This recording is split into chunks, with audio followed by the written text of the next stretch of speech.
Yellow, I'm Tony Two Shoes, and I'm gonna review these shoes for all of yous.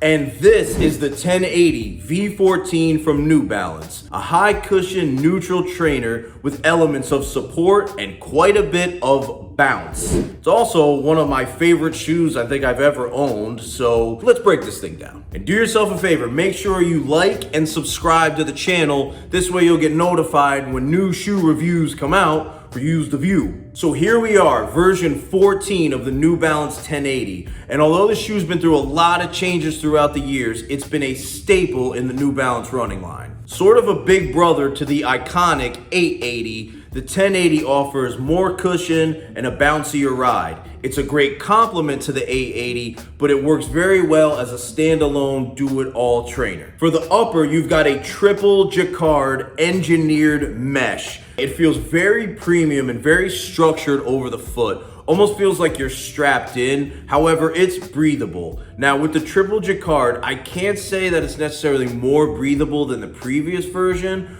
but that extra layer certainly locks in the foot really well. Now I had found the upper on V13 very comfortable, but I sloshed around a little bit in there, so this update was a really nice tweak for me. Tongue is plush enough, it's not so much gusseted, but the step-in feel is like ready to roll, locked in, let's go for a run. Really great stuff. The fit of the 1080 in previous years was a real hot topic. So a few of the models had this like stretchy sort of like sock mesh, which was comfortable, but it seemed like the sizing was like kind of way off. Sorry, New Balance. Now, as an outfitter, I've had people leave with a half size and in some cases a full size down from what they're used to just to get their preferred fit. When version 13 had dropped, it was a really nice update and seemed to be a little more universally fitting for most people. Both versions 13 and 14 I have in my size and they fit just the way that I like them to fit. Just a pinch of room at the toe for the length and enough width at the ball of the foot so my toes can splay. Now I like what Mandy said. Who's Mandy? She's one of our shoe reviewers. She said it's like putting on a favorite sweatshirt, and that resonated with me because there's something cozy and traditional about this shoe. Now your best bet is to go into a local Fleet Feet, sit with an outfitter, hop on the 3D foot scanner, walk on the dynamic pressure pad, talk about some options, some goals, try on some different sizes, different shoes, just be open to suggestion and comparison. And you might even get greeted by me. Yeah, and try not to get too starstruck.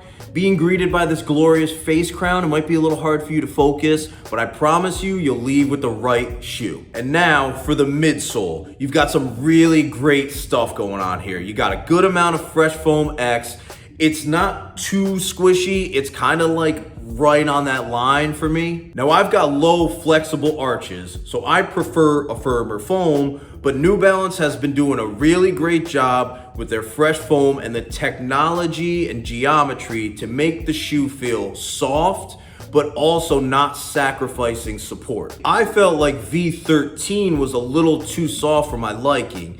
And with that upper being not quite the right fit, it didn't work as much as I liked. V14 to me feels just like a more compact, completed version. Some of the other reviewers thought that the foam was softer. Some of them didn't notice a difference, but we all did agree it's a peppy ride. You've got these vertical sidewalls built into the foam to help hold the heel down, stop the foot from moving around so much, and to keep you moving more efficiently throughout your gait cycle. Some very thought out, intentional stuff here. You got 38 millimeters of Fresh Foam at the heel, 32 at the forefoot, 6 millimeter heel to toe offset. So you got a really nice stack here, and the foam sort of like spreads and rebounds as you're running. So it's a very unique underfoot experience. And that leads me to the ride of the shoe. Now, as far as the ride goes, it is quite enjoyable. It's responsive, it's bouncy, it's fun, but it's also quite stable. Where the foam flares out, you have this inherent stability, support where and if you need it. You've got a slight rocker here, and the foam has some forefoot stiffness,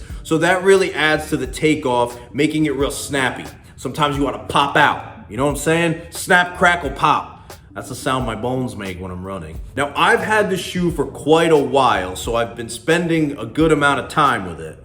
I've taken it out on easy runs, short runs, long stroller runs. I've even taken it out for some speed work on the road, and I've gotta say, this is one of the most versatile trainers this year. It was very pleasant when my legs felt heavy, and it was very lively on my faster runs, and on all the other runs in between, it was just a smooth ride. Max on the review team said this is his go-to trainer.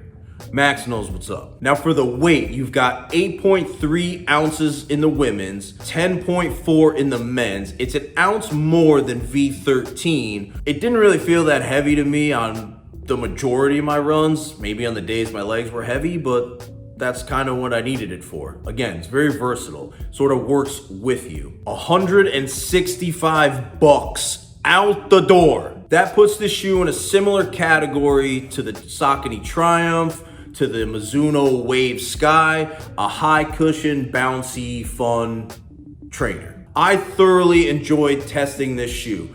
This is one of the most fun, neutral, supportive trainers I've ever had the privilege to run in.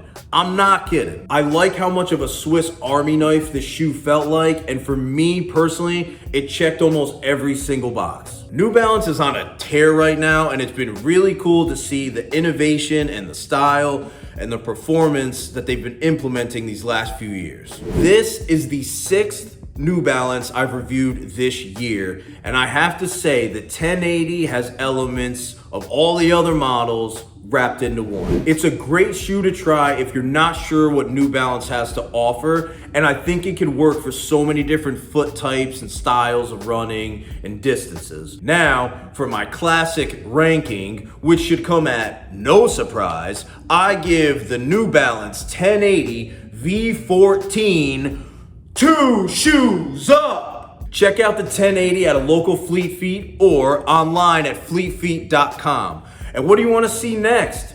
Do you want me to review more shoes? Do you want a comparison video? What do you want me to do? Drop some comments below and let's see what you got. For Fleet Feet, I'm Tony Two Shoes. Shop local, run together.